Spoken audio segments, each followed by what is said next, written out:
I want to stress is that there's a tremendous amount of modern mathematics that goes into his proof. You might have gotten the impression from preliminary accounts that he had somehow sat down and written 200 pages, which were independent of all the developments that you've heard about tonight. But in fact, what he did was he took everything that he needed from the most potent techniques in modern number theory, including many that really hadn't been devised when he started working the problem in 1986. I'd just like to tell you who the personalities are involved, just so you get some sense of the global suite. Peruzzo Hida is a professor at UCLA, but of course he's from Japan, he's from Sapporo, where a lot of the ideas linking modular forms and elliptic curves first began. Barry Mazur I've mentioned before, and then there's a topic called Iwasawa theory, Iwasawa, was Colin Kimura, and of the people whose work is used by Andrew Wiles, of course, Carl Rubin, just heard from, Ralph Greenberg, professor at the University of Washington in Seattle. And then there's something called Euler systems. Euler is the person who first solved Fermat's last theorem for exponents of 3, and Euler's name occurs in many different places in number theory. The man named Victor Kolybagin from Moscow found a new technique in the theory of elliptic curves. He named it Euler systems because he thought that was very appropriate in the context of his work. And it was really Wiles, for the first time, working with some ideas of Matthias Sabak, another student of John Cope, who really bent the Euler system into the context of the meeting. My name also occurs in the paper because this something involves congruences and modular forms. These come up in the proof. And then there's another aspect involving modular forms, which really relies on work of Robert Langlands, who's a professor at the Institute for Advanced Study in Princeton, and Gerald Tunnell, who's a professor at Rutgers University, also in New Jersey. Well, what I'd like to do for you next is just summarize the logic, the way the proof goes if you have at your disposal the tools that have surfaced since 1985. If you want to prove Fermat's last theorem, you do it by contradiction. Suppose it's false, and that means that there really are integers a, b, and c. A to the n plus b to the n equal to perfect nth power. Of course, n is some number which is big, bigger than 4 million. You know that's the start. Computer calculation. We can just use bigger than 5. So you start with this counterexample, and you do this important thing which I wrote down. Make the elliptic curve, y squared equals x, and so on. Variant of the elliptic curve Carl Rubin told you about. Now it's a little more complicated. Gauss doesn't tell you that it satisfies Taniyama's conjecture. But Andrew Wiles does. That's what we learned on June 23rd. This elliptic curve satisfies Taniyama's conjecture. On the other hand, if you believe what I told people in 1986, you know that it doesn't. So it's an impossible situation. You have an elliptic curve which has contradictory properties, and the only thing that makes this elliptic curve is the supposed solution of Fermat's last theorem. What's wrong? There wasn't a solution. And that's the way the proof ends. Now, you can look at this from another point of view. You can just have the chain of ideas in terms of when they occurred. Taniyama made his conjecture in 1955. Of course, before that, we could have put Fermat in 1637, one says, but there's a lot of intervening mathematics, and it didn't fit into the margin of the slide. So we just jump ahead to 1955, and then we have Taniyama in 1980, we have Frye's ideas in 1985, which were fully realized only in 1986, and then there's a big jump of 7 years before Andrew's lecture in 1993. Well, in conclusion, I'd like to say that this proof of Fermat's last theorem is a tremendous triumph for modern mathematics. It's a tremendous triumph for number theory. Of course, it's a wonderful personal triumph for Andrew Wiles, and I'm very happy to have been part of it, and it's a pleasure to be here tonight to tell you about it.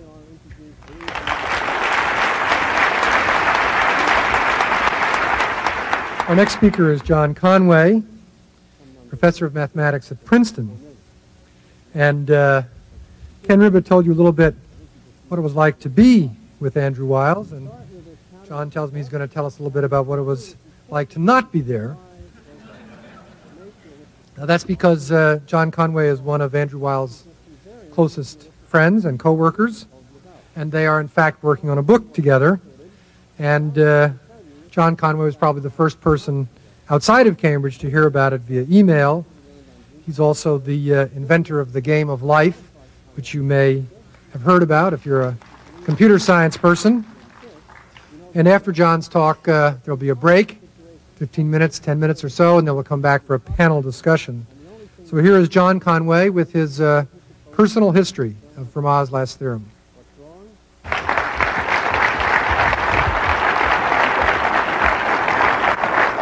Well, you know, one of the first things I want to say is that I'm not really connected with this at all, and you'll see why that's true later. But I was very interested. I think among the people here, I'm probably the person who's known Andrew Wiles for the longest time. And I'm very, very delighted, of course, that he succeeded. But I'm going to give you a very quick history of the sacred year. For a year is a period set aside for the growth of beings. It has something to do every year in repeating and repeating the evidence of what is necessary. The year becomes the great teacher of each person if that person will be observant of what happens during the months of that year. He will also gradually come to recognize that the loss of the memory of the past at Cancer, when he enters the gates of oblivion, this loss is restored to him at Capricorn. And as he brings his life into perfect order, the whole pattern of his life will be revealed again. He will remember, whereas previously he forgot. Previously he forgot his divinity and remembered only the humanity that was being born in him. At Capricorn, he is no longer locked into the memory of material things, but restores his memory of the divine world from which he came. So the year is a very great symbol of things, a symbol that we all should do something about. If, however, we imagine for a moment that this whole pattern, this astrotheology, does have a meaning that is more profound than we realize, we know that it was protected in one way or another, so that the human being who was not prepared to receive it would not be likely to gain a knowledge which would damage him. But now everything has more or less changed. The old systems have gone away. There are still traces of them, and some very good older systems still function. But for the most part, people today have no consideration for the consequences of action, and they have no realization of indebtedness to the universe, the debt which must be paid by conduct. While this condition remains as it is, we have some of the great tragedies of life.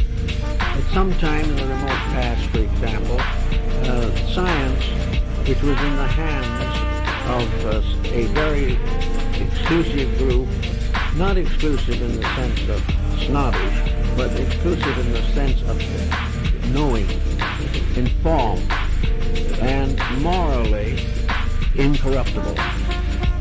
This knowledge was placed in the keeping of persons who had already forsworn all personal advantage, who had already forsworn any action for profit that was contrary to principle, and had accepted the obligation that everything that man discovers must be brought to the altar of God. Now, as a result of this type of disagreement and discourtesy at the moment, we can take a look at science. Here we have probably one of the most valuable instruments the world has ever been given. An instrument bounded and founded in the great triad of mathematics, astronomy, and music. Science, which has developed itself in many, many ways and has given us a great number of very pleasant privileges and has made life easier for millions of people. And in this respect has gained our confidence. But we begin to notice something. We notice that the scientist has not taken the obligations that were given in the ancient mysteries. He has not forsworn fame. He has not declared that he will invent only that which will serve good. He does not permit his secrets to be carried out if he is properly informed, if they will bring damage or injury to any other living thing. So what is happening? We have a scientific world which has given us much to be grateful for, but might sometime give us that which will extinguish all the good that science has ever given. This is the type of thing that was a great concern to the ancients, that they will prevent the abuse of the greater knowledge that gradually comes to the human being. This greater knowledge was therefore protected by the rites of initiation, the basic rites of 3 degrees, by means of which it was possible for the person, representing again the embodiment of the Son, to become morally responsible. So in the first degree of the ancient rites were given the first primary purifications. Purification in the mystery system was only symbolized by baptism, because the real purification was not given by water. It was given by the divine power of deity itself. But in this first step, the mind, the heart, and the body were cleansed of selfishness and self-interest. The individual became as a little child, seeking truth, realizing that the things around him which he has assumed to be true are not necessarily true. Many things that we believe are not so. Many things that we disbelieve will ultimately be proven to be true. And in this mystery of uncertainties, it is very much to our advantage to place certain disciplines upon our own attitude. Each of the 12 represented qualities of personality that belonged to one individual, and Christ as you know him represented the inner self. The 12, therefore, plus Christ as you know him, the one figure composed of the 3, represented an individual earthly personality, that is, the inner self, and 12 main characteristics connected with the egotistical self. As Christ was surrounded by the disciples, so the inner self is surrounded by these physically oriented characteristics, each drawn outward toward daily reality on the... Each of the 12 represented qualities of personality that belong